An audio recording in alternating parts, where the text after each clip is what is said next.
Would you pay $5 for an ounce of distilled water? How about $30 for a few pills containing dried algae and worms? There are a lot of people in Oregon who do just that, hoping to cure everything from arthritis to Alzheimer's disease. Tonight, consumer reporter Randy Ripplinger and medical reporter Paula Gunnis have the second part of their series on health fraud, cures or curses. Something happened when you were a child. You swallowed a piece of a pencil. And that's called psychic surgery, a sleight of hand procedure that makes the patient think he's being operated on.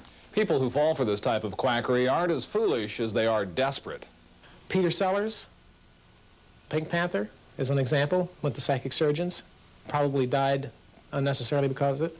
And Andy Kaufman, the star of Taxi, both of them went to psychic surgeons. But most quackery isn't so exotic. Much of it you will find inside your neighborhood health food store. The problems lie not so much with the products, but with the claims. Take Tahibo tea, for example, made out of tree bark.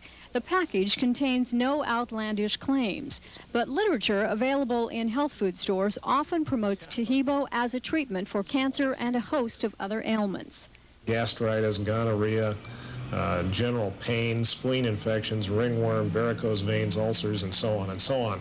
It also contains a specific claim that the product is approved by FDA for all those treatment of all those conditions, which of course it's not. Tahibo is an example of a medium priority for FDA investigations, particularly if it leads people away from effective treatments. Of a lesser priority are those products that cost you money but cause you no physical harm. This is a more or less harmless combination of vitamins and enzymes and whatnot, the name of which is Light Force Dr. Hill Spirulina Snake Bladder High. Some of them verge upon the comical. People who sell the snake bladder product claim it treats paralysis, headaches, flus, colds, digestion, circulation, and gives you extra energy. But there are other herbal cures, dangerous ones, that are of the highest priority for FDA investigation. They're represented as being an herbal remedy for arthritis and rheumatism, but they actually contain one or more very potent prescription drug. Customers were told to start with 12 to 15 pills a day, and if that wasn't effective, to go up from there. What could happen to somebody who did that? Well, gastrointestinal bleeding, suppression of white blood cells, and a number of other serious side effects. Now the FDA has banned the sale of the pills in this country. Ironically, much of the FDA's enforcement action of late has centered on a relatively harmless substance grown right here in Oregon. Would you believe that in the algae growing on the surface of Upper Klamath Lake lie the secrets to treating Alzheimer's disease, sickle cell anemia, and other incurable illnesses? A firm in Klamath Falls uses this machinery during the late summer to skim the algae, pond scum, off the water. KC Laboratories dries the stuff and makes pills out of it. They call it pure blue-green manna. The Food and Drug Administration ran a lab analysis of 5 ounces of blue-green manna and found 15 adult flies, 41 maggots, 2 rat hairs, 9 ticks, 10,500 water fleas, along with thousands of other insect and animal parts. The FDA estimates the manna costs $640 a pound. Still, people buy it.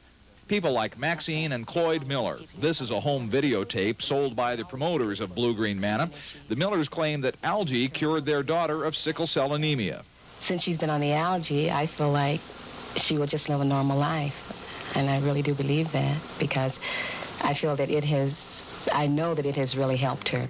But the Millers admit their daughter's illness has never been diagnosed by an MD, only by a chiropractor. On the same promotional tape, the founder of KC Laboratories, Victor Coleman, promotes his product as a lifesaver. We feel that it has already lengthened her lifespan. What do medical authorities say about it? Ben Wilson is a member of the National Council Against Health Fraud. Blue-green manna is just as beneficial as lettuce in that it has protein, it has carbohydrates, it has vitamins, but there's nothing magical about it. But the purveyors of pond scum have convinced thousands of people otherwise. In fact, the state of Oregon has signed a contract with the algae growers for the use of Klamath Lake. This photograph shows State Treasurer Bill Rutherford, former Secretary of State Norma Paulus, and Governor Victor Attia accepting a $28,000 royalty payment from the blue-green manna growers. We asked why the state didn't cancel its contract with the algae company, and one state official argued, "We have a legal contract, and it's a good product. It has lots of protein." The FDA, meanwhile, is suing Victor Coleman, KC Labs, and Associates for violating the Federal Food and Drug Act because, the suit says, manna is an unapproved and misbranded drug. The suit demands a recall of all blue-green manna. But for now, the sales of pond scum continue. It is even advertised in the want ads. John Judge of Tigard sells manna because he says it works for him. Because I definitely experience my energy being a lot higher than it's ever been in my life. But there are some types of fraud over which the government has no control. Tomorrow, we'll take you to the land of coffee enemas, ozone injections, and Laetrile, the cancer clinics of Tijuana, Mexico. I'm Paula Gunnis. And I'm Randy Ripplinger.